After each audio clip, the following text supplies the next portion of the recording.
closed our registration and it's definitely the way up.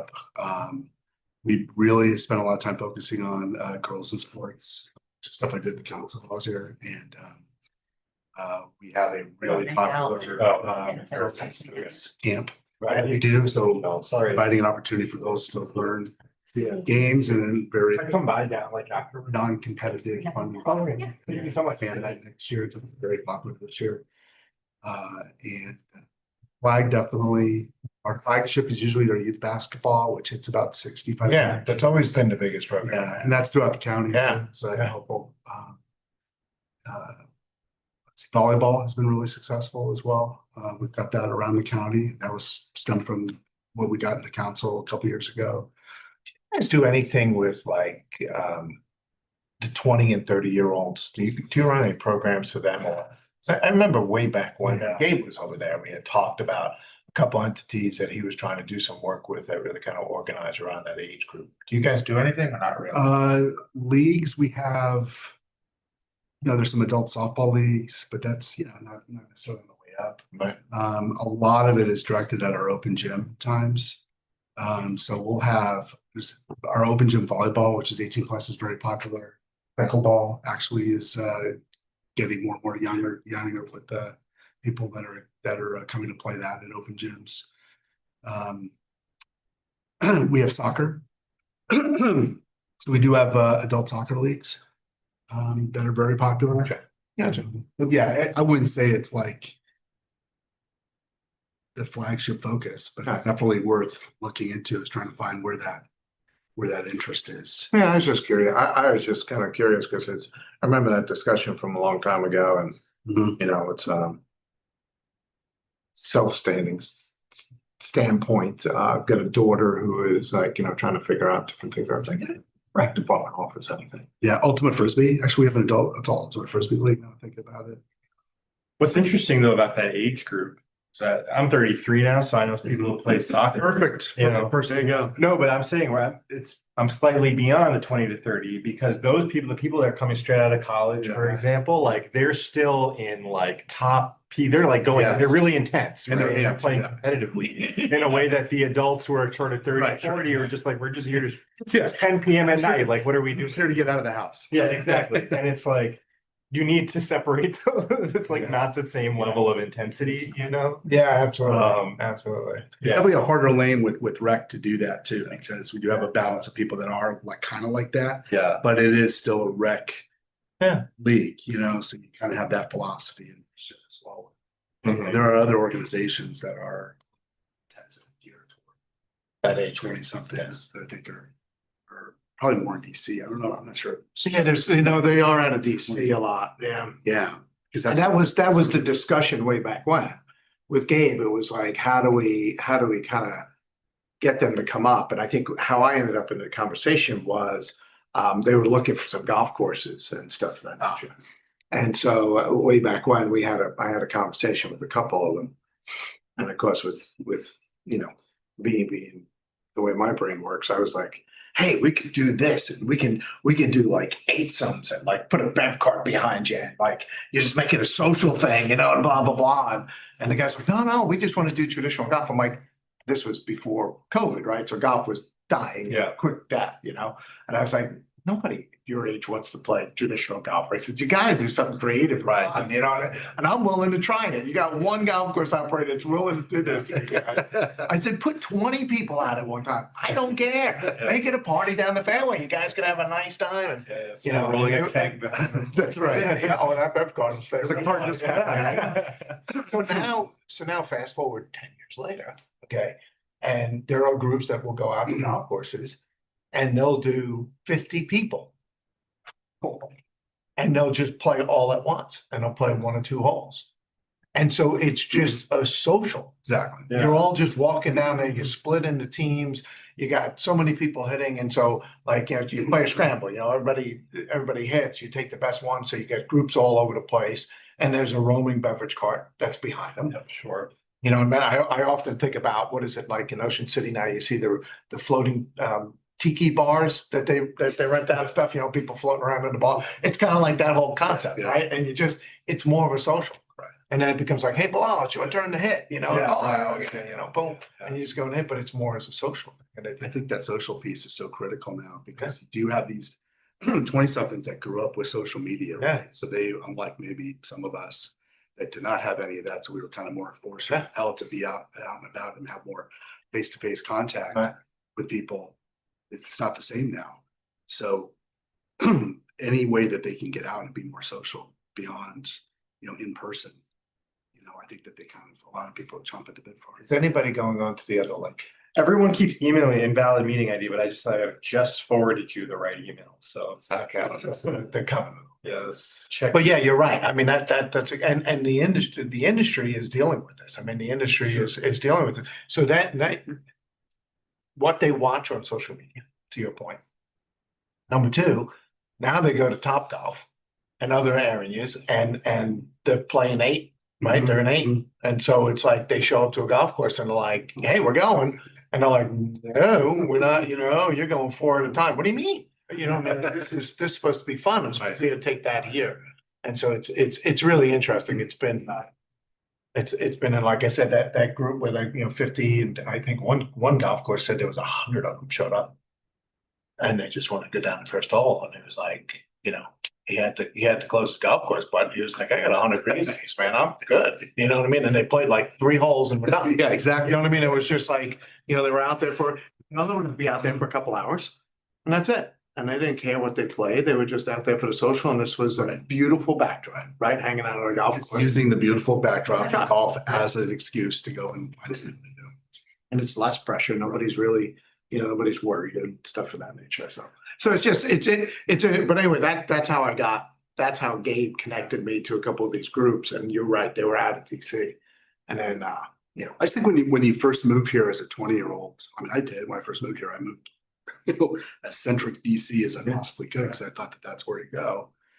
And people aren't necessarily moving. I don't think the county as 20-year-olds.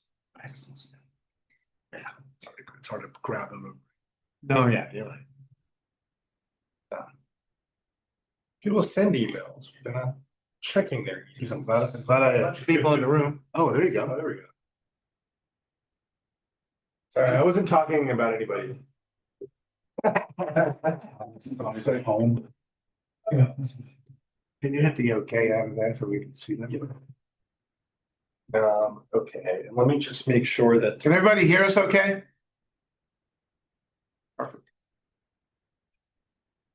And Terry. I think we're just communicating with 1 or 2 others and we're on the other link, which I'm assuming some of you did. Well,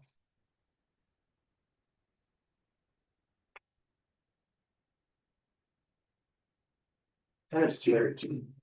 Uh,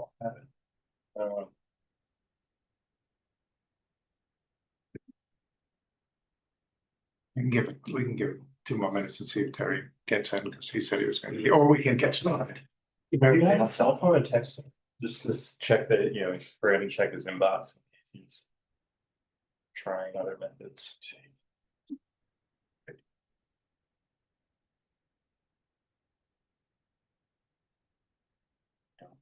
Yeah, it is. It's Tom. Yeah, Tom was, I didn't hear anything from Tom. I'm assuming He's out of town, but Oh, is he? I was on a call with him this morning. On Cove. Yeah.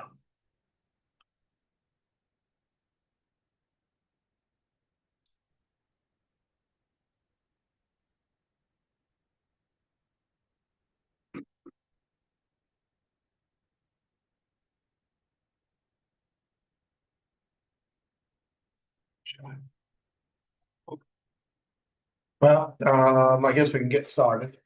Welcome back, everyone. I hope everybody had a great summer. Nice and relaxing time and now everybody's getting ready back. I know this has been a busy week with a lot of activities going on. Appreciate everybody's time this morning. I wanted to start with just kind of a quick recap of what's been happening and where we're at and we really have 2 items to discuss quickly. One item be relatively quick and then a little bit of a bigger discussion this morning and to kind of keep us moving along here.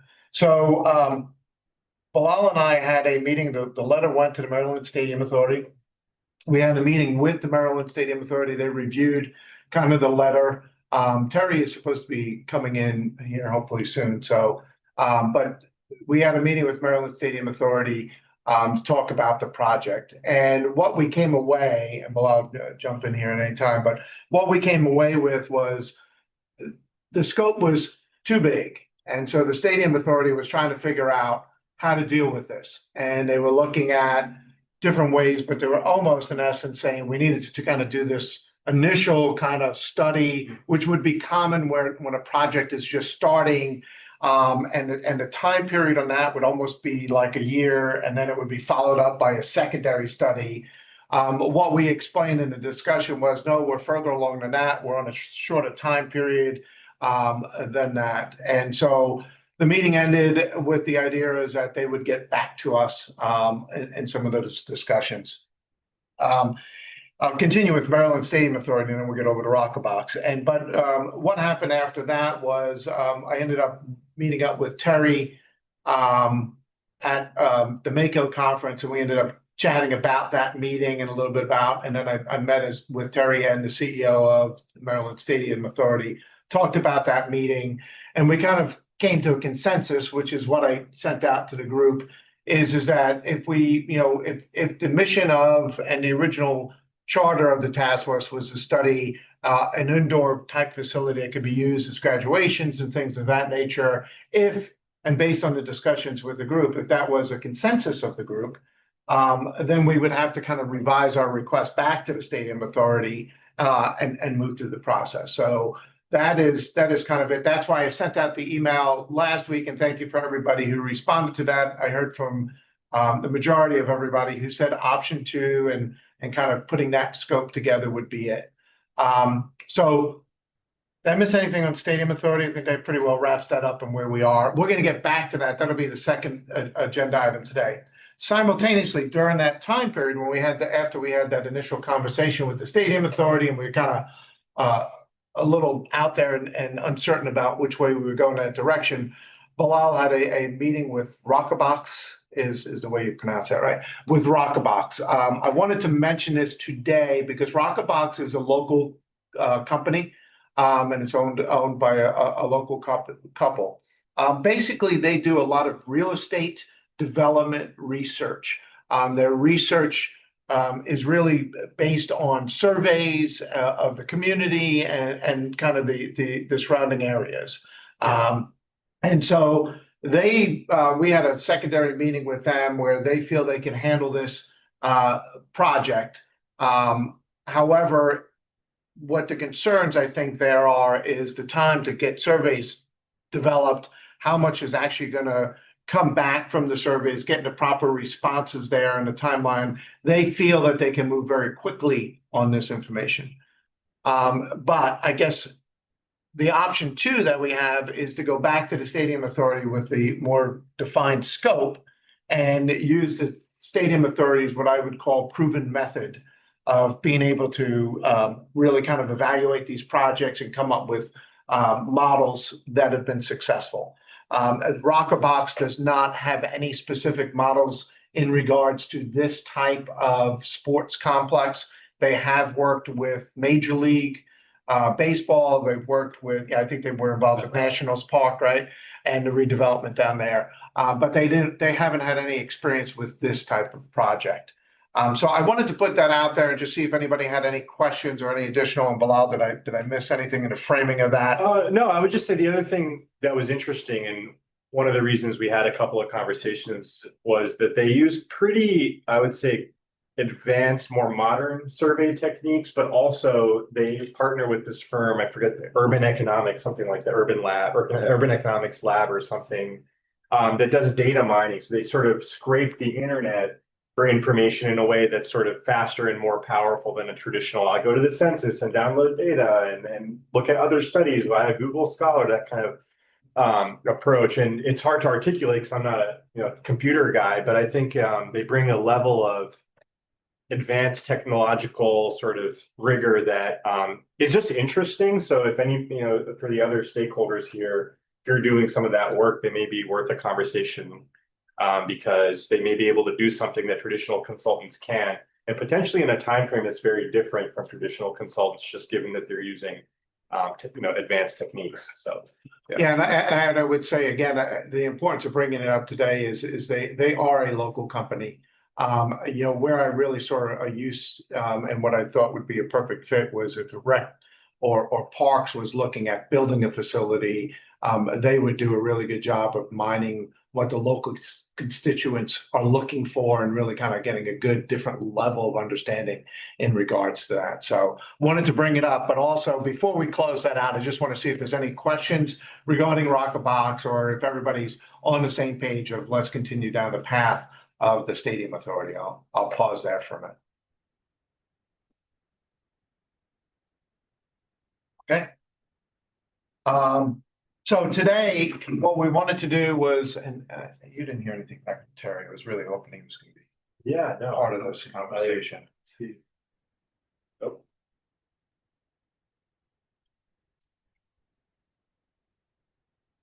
Okay, well, we'll go without it. So what we're looking at is here's kind of where we are with the Stadium Authority. I had a brief conversation with Terry before this meeting and kind of outlined to him that really the kind of purpose today is to make sure we're covering the important bullets that we want in this study and looking at an indoor sports facility, and what we're looking to get back from the Stadium Authority. I don't think we need to get into details. I think we just need to kind of bullet the key points that everybody wants to see in this, with the idea of we would have between now and the next meeting is we would have a meeting with the Maryland Stadium Authority again, present this information over to them. And the idea is that they would draft, I don't know if they can, if it's realistic, that they would draft a proposed scope by the next board meeting that the task force, next task force meeting, so that the task force could review that kind of in detail and iron that out. So that's kind of the concept. And again, I'm missing Terry here on the meeting, so not to call him out, but it's I don't know if he got messed up with the invites, but I wanted to throw it out there and maybe just start. That is kind of I think the most important thing we can do today is kind of what are the key ingredients that we think should be, we should be talking to the Stadium Authority about this revised project. Thoughts?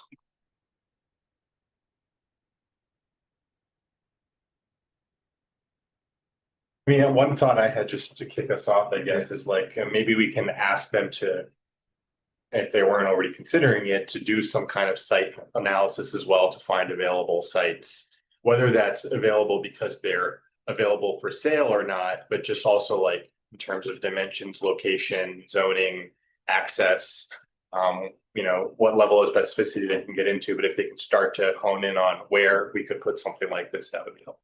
Agreed.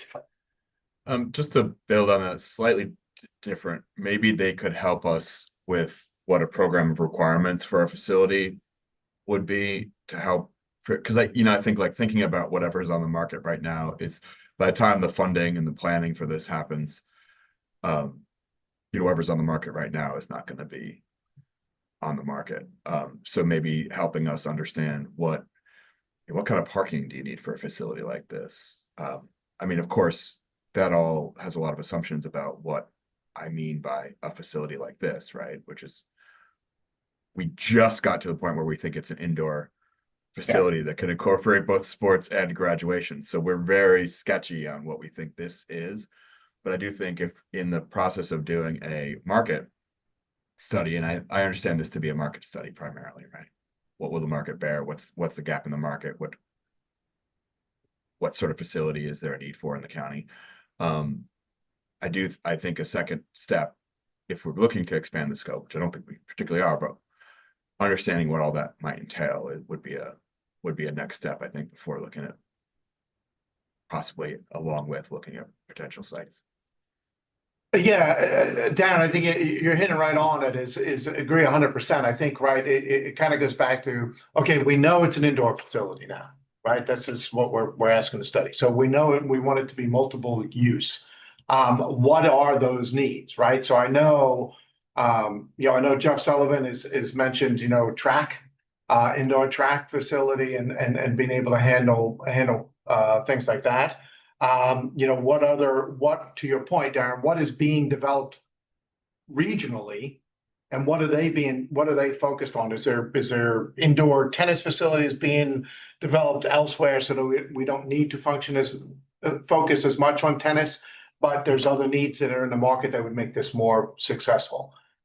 Is that kind of what you're thinking there as far as a facility and looking at it? Yeah, I think, and if anyone else thinks I'm off base, I think what we're talking about here is a market demand study, which is to Yep. say, if we were to do indoor X, would people travel from Pennsylvania for that?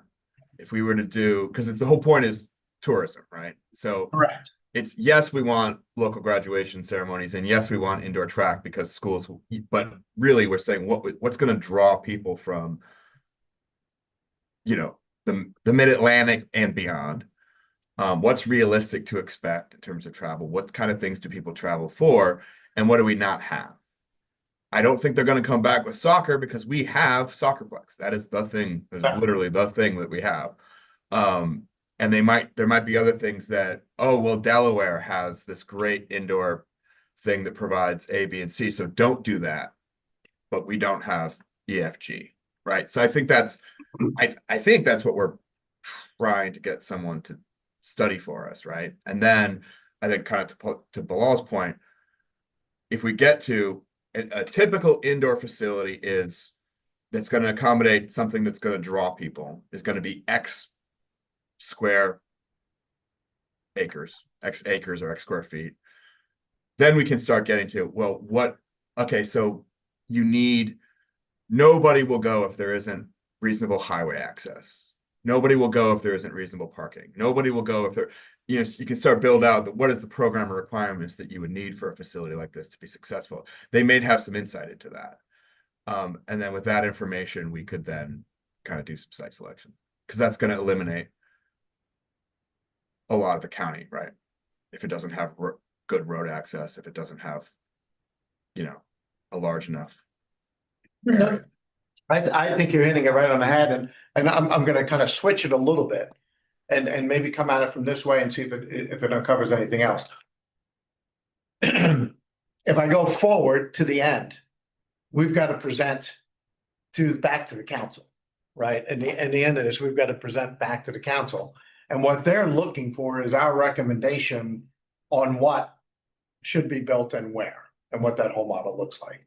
So if we're thinking about it from that end, is there anything else in the study that we need? I mean, we're going to use the study as part of our findings, as a basis of our findings, and that is it, as well as some of the discussions that we have during the time period as the report is being developed. But is there anything else information-wise that we need, either for data in our final report or to help us make that decision, to make that final recommendation? I agree with all the points you're saying, Darren. I'm just trying to say, going back to that end, is there anything else that we need there as we look at it?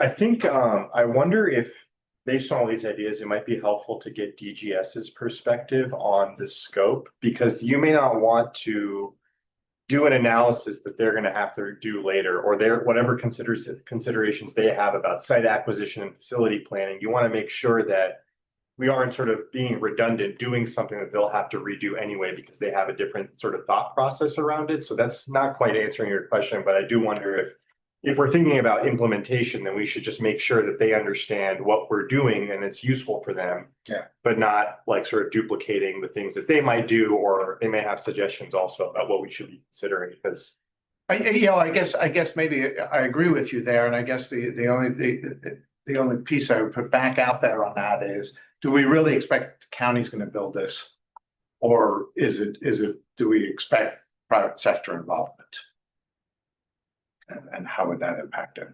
But it's easy to reach out to. they may have a perspective on a Yeah. P3 also. Yeah, exactly, because they have plenty of experience there. Yeah. So I think that's another good piece. I made a note there to speak to DGS about it. Just as a little side note, kind of along this lines, I have a meeting on Friday. I have a follow-up conversation with the owners of St. James So we are trying to get back on their calendar to get a tour of the St. James. But you know, that it might be interesting to get their perspective. What do they do as site analysis when they're looking at a facility and that they built down there? So maybe I'll see what they're willing to share in that regards. And maybe we can kind of incorporate that, some of that into this as well.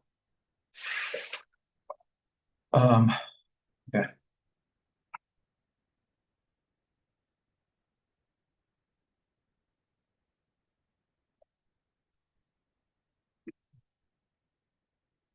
Is there any other key pieces? I mean, I think MSA has got plenty of experience on this, and I think they're gonna help guide us through it. I think we just gotta try and you know, frame out the bullet points that we're doing and see what they've got.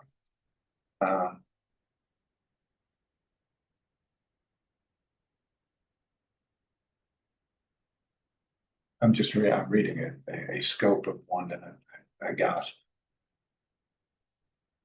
We pretty much hit everything on here already.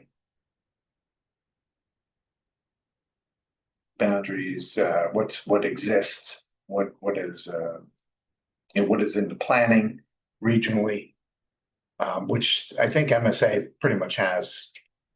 They know, yeah, they know have what's in the that market. pipeline. So yeah, so they know what's in the pipeline and what's coming. And go from there. Okay. Anything else? Anybody? Did they talk a lot at all about access to transportation? Yeah, I kind of put that when he said the highway access. I kinda put transportation and access to it, right? Public transportation. Yeah. I think that's gonna be one piece.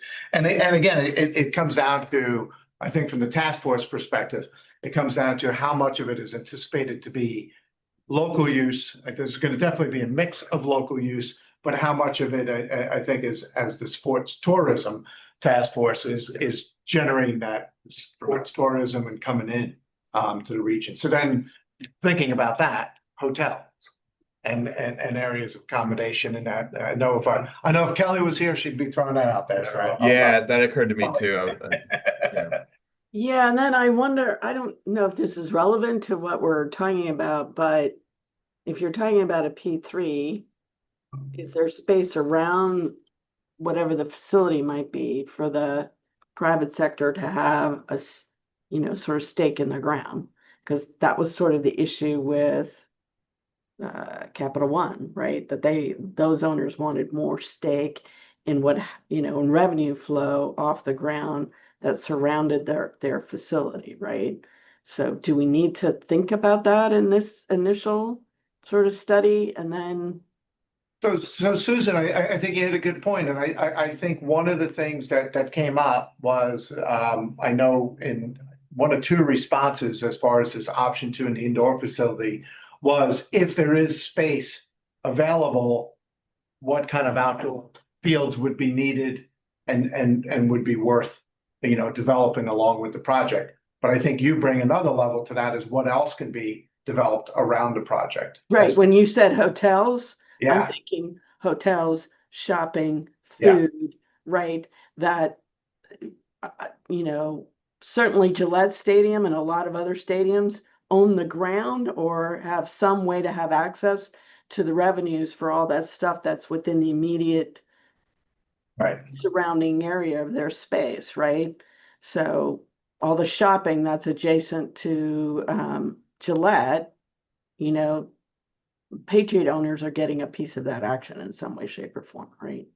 And maybe that's a phase 2 as we develop the site and see what is available, right? How much control do we have over what else is actually available there? Well, I was wondering what you thought of it. That's a good point, but I wonder, is it complicating to ask at this study or not to work with, for example, either the county executive office or planning about big sites that are coming in? So we have the White Oak, Viva White Oak site, right? I do have a meeting with them, by the way, to talk about this. Oh, no way, yeah. Yeah, so I do, thank you for the reminder. I do have a meeting on the books in the next couple of weeks with the Viva White Oak folks to talk about what we're working on here. Yeah. And kind of see if there's any interest or things of that nature. Yeah. Are you Well, I mean, talking to the folks that whoever is the White Flint community people? Exactly. Right, so the learners are also potentially getting, Yes. you know, have expressed interest apparently according to the press and what we know, so. And maybe, I guess the question is like, what's the direction? Is it interface directly with these property owners, developers, work with the Office of County Executive to sort of identify opportunities so that those are already incorporated into the report? I don't know if that's too much, but it might be useful because you don't want opportunities to slip out of, you know, slip away if our study's on a different timeline. Yeah, I think overall that makes a lot of sense. I think if you already got the Viva Whiting meeting, the politics of things, try to meet with whoever controls White Flint, given various people's interests in the development of both of those parcels. Just so you can say you did both, right? You don't want to get yourself hung up. Agreed. Yes. Yeah, and I think Bilal to that, and Darren, I'll get right back to you. Bilal, I think to your point too, is I think we don't want to burden down, a lot of us, we don't want to burden down Stadium Authority. We need them to go do this report. We definitely need to talk to the county exec's office and to Susan's point, the other mass landowners and developments that are coming, and we can kind of keep working that as they're figuring it out, right? Sure. Is because I don't want to.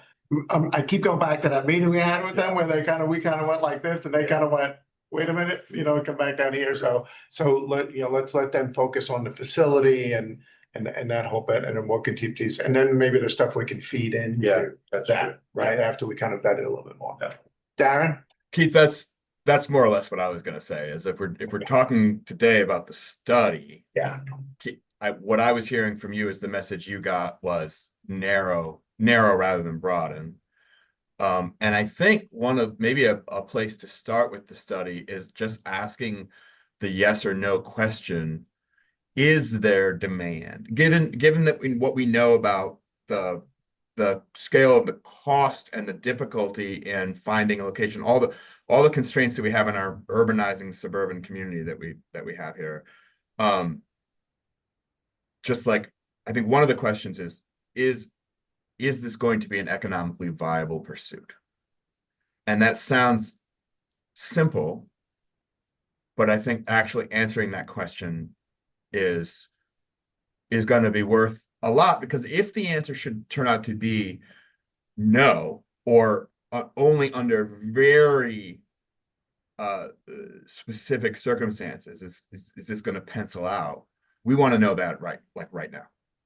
Maybe I was just thinking as you were saying that, Darren, it's just kind of changing that wording a little bit to say, how do we make this? And I think that's, let them tell us, right? Yeah, but I think it's just part of it.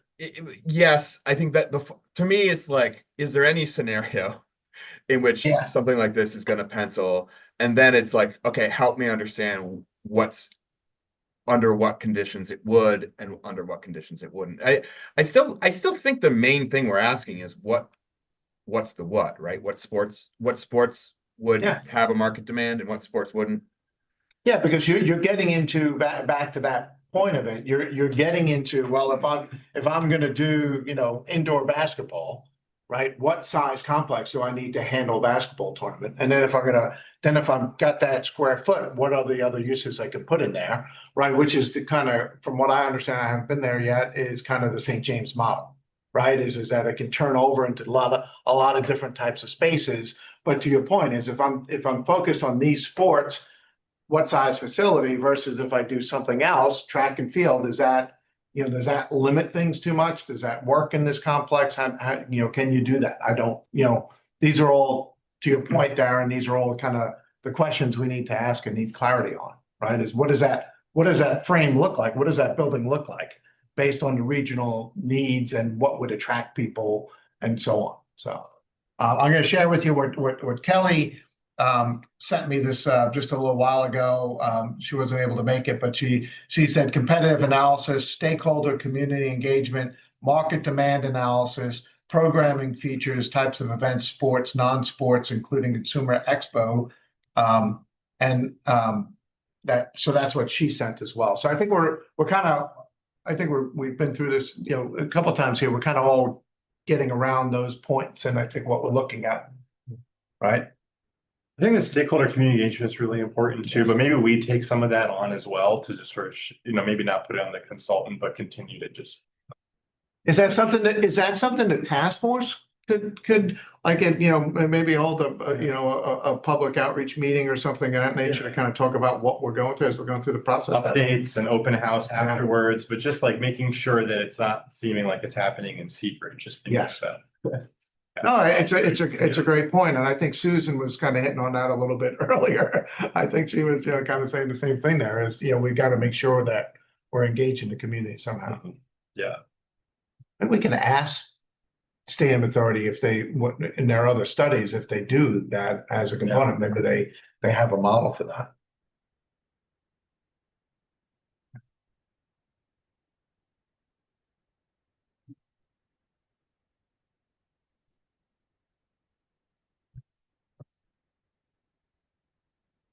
All right.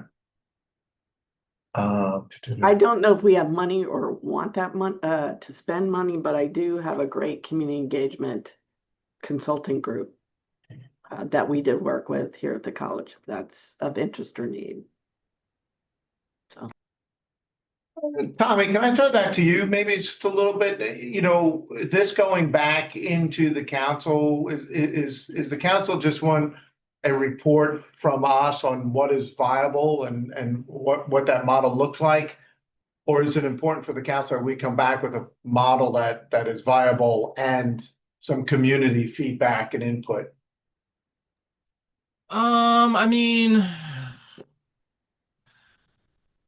community feedback. I mean, I feel like in a certain sense the folks on the task force represent a lot of constituencies that are going to be relevant to the ultimate like big time funding decisions on something like this.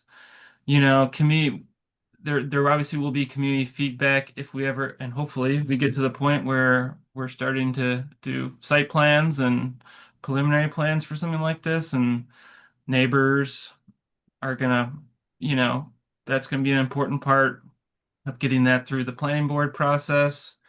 Even if it just ends up being mandatory referral. So I guess my initial take is just that the folks on this task force are representing the relevant constituencies, and I don't know, like, well, who would we be targeting for community feedback? Yeah, it's a great question, and I can see it going a number of different ways. In reaching out and doing things.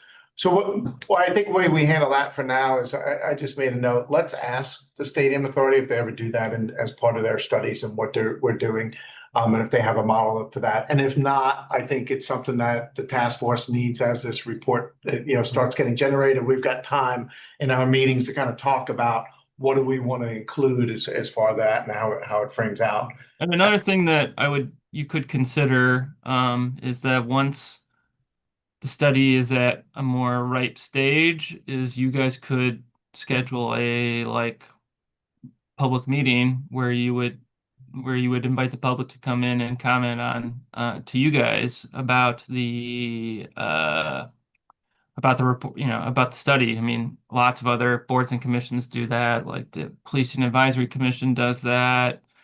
The Charter Review Commission does that. They invite the public to come comment on proposed charter amendments. So I think that could be a good idea once there's something for the public to comment on. You give them something to comment on, you're going to get, I think, better feedback as opposed to just going out to the community and saying, "Hey, we're working on sports. What do you think?" Right. So, Agreed.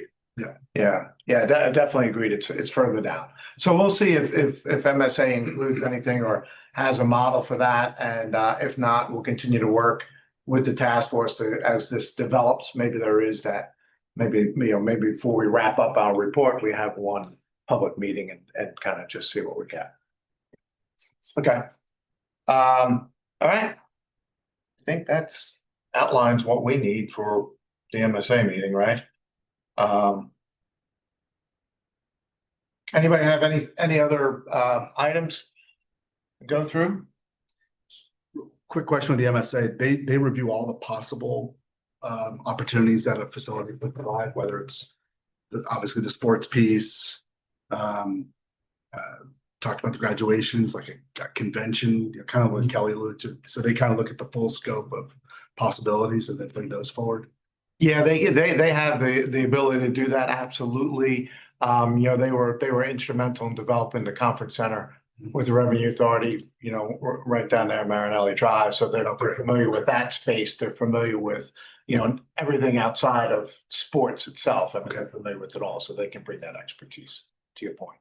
I think it'll be I think really kind of determining what the use is and what's the best use of that property, and then how that changes in scope and size, and what are the other potential, opportunities there. The other piece that keeps sticking in my head is 2004, you remember the old indoor. There was 7, there was a report MSA did for Montgomery County in regards to an indoor facility, sports facility. That was more based on minor league baseball, minor league basketball and hockey, and trying to get a minor league team in. But that, I gotta go back and review that report as well, because that is out there, and I don't know, it's changed, right? I think that was more based on a kind of small stadium. And I think what we're talking about is more of an open space that can absolutely be converted into a lot of different uses. Yeah. And much more flexible. That wasn't around at that time. So I think that would be updated. But that does remind me that I think in our resolution, Councilmember Albornoz has specifically requested that we make consideration for a semi-pro team as well. And so even though we've sort of honed in on a indoor facility, I wonder if we can at least ask, in a similar vein to the Darren question, of like what kind of facility could accommodate semi-pro sports users, and what are those sports, and is that even a possible? Just to ask the question. No, you're right. It's in our resolution there is that the viability of a minor league sports team. I think it was put in there. Yeah, I mean, so maybe no, who knows, but just at least to look into it. So as we go back to, again, this is where we're going to depend on MSA, right? Is you've got all these different uses, multiple sports that you want to do, but you also want to hold graduations. Well, then if you have, how does that seating work? How does that all work in there? And if you got that large of a seating area, well, then could that accommodate? And do you need to just expand a little bit more to accommodate that? Is it worth it to do it? I think we can ask them to kind of evaluate that as one of the points. Yeah. And it is, we do need to address that. Thank you. So. Okay.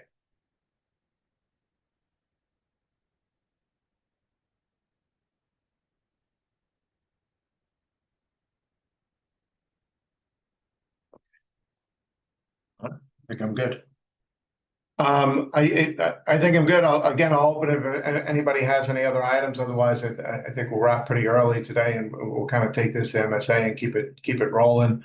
I will also keep everybody up to date based on these initial conversations. I know the goal is to get over to St. James, so I'm going to connect, as I stated, I'm going to connect with them on Friday, and we're going to start working on that and circulating some dates. And if you're welcome to join if you can make it. And be able to see that facility. Keith, can you remind us where that is located? It's in Virginia. It's in, I forget the name of the town in Virginia. I'll pull it up. There's one in Friendship Heights too. Are you familiar with that? The St. James has an indoor facility, it's sort of basically just like a gym, but in Friendship Heights. That's in, is it in Friendship Heights? Is that where it is? No, you're talking Yes. about the bigger facility, which is in Virginia. Yeah, they have a mini one. Yeah, in Yeah, Friendship Heights. in Friendship Heights, and they expressed to me in the initial call with them, they expressed that they're looking to build their next big facility. That they're looking to build it. And something. Springfield. Springfield, Virginia, is that where it is? Yeah. Okay. Well, yeah, they have one in Bethesda, like Friendship Heights. Yeah, but that's just more of a gym, isn't that just? Yeah, it's an expensive gym. It's expensive. Not for nothing, this is just like a comment, not a serious one. When we're talking about potential sites and how few there are in the county. You know, I look out my building window here in Wheaton and I look at the Westfield Wheaton Mall. And then I read all the headlines about how that thing is going into bankruptcy. And I'm hearing Susan talk about we need a site that you could develop, you know, hotels on. And you know, that's a bunch of pavement. No trees need to be sacrificed. And I'll tell you and, what, I know a little bit more about Wheaton Mall and Westfields, and this is a move that they have exercised in the past without actually. it's not real. It's not real, but it's a common tactic they use. And Wheaton Mall is pretty well leased up right now. I don't think it's in any danger unless Westfield just wants to close it. It's not in any danger of redevelop. Not danger. We would love to see it redeveloped, but I don't think it's likely to Okay. redevelop because of that bankruptcy. Something else would need to happen. So, You know, Tommy, I'm just trying to get you a massive sports complex. oh, yeah, I would love in it. your- I just in your I just want members to temper district. expectations a little bit. Darren, it would have to be built around the Costco, unfortunately. Keep the Costco. Is that for your shopping purposes? Nothing Okay. wrong with that. But I would say to your earlier point, Darren, who knows the state of things by the time we get to pulling things. So I wouldn't, sort of rule out Exactly. Montgomery Mall, Wheaton Plaza, but anything that, Yeah. might make sense. I mean, people have come after our Germantown campus for years because, you look at the map and there's a lot of open space up there, fire station, grocery store, an arena was discussed about being there many years ago. Yes, that's the study I'm talking about, Susan. That was the one in 2007. They originally talked about putting it in Germantown. I remember that conversation, yeah. Right. And there is a science and tech park there now, and that was the result of conversations like this. And so, there was 20 acres adjacent to the campus. The state and the county purchased that 20 acres, and the college, gave up 20 acres, and now we have a science and tech park there, right? Holy Cross is there, Mhm. Hughes Network is there, so Right, anyway, you never know. That's all I'm saying. That's right. absolutely true. Absolutely true. I was gonna say that I was thinking about our econ committee meeting, Tommy, about indoor and or outdoor recreation and entertainment uses Yeah. potentially being allowed in and around the agricultural reserve. I don't know if we want to have a discussion. Another Meriwether Post Pavilion in the Ag Reserve. I vote for that. Oh, you all are looking for punishment. You defer to Tommy on the Ag Reserve conversation. I've got my scars. Yeah, he's not even smiling. Okay. I'm still here, not beaten down yet. So All right, unless we got anything else, I think we'll give everybody some time back in their day. I appreciate everybody jumping on today. Welcome back to the fall. And hopefully we have some good updates next month. Yeah, also 1 year anniversary of the Sports Tourism Task Force is today. Nice. Well, happy That's anniversary. what the parade outside of my building. was. They're on their way down. They're a little delayed. All right, everyone.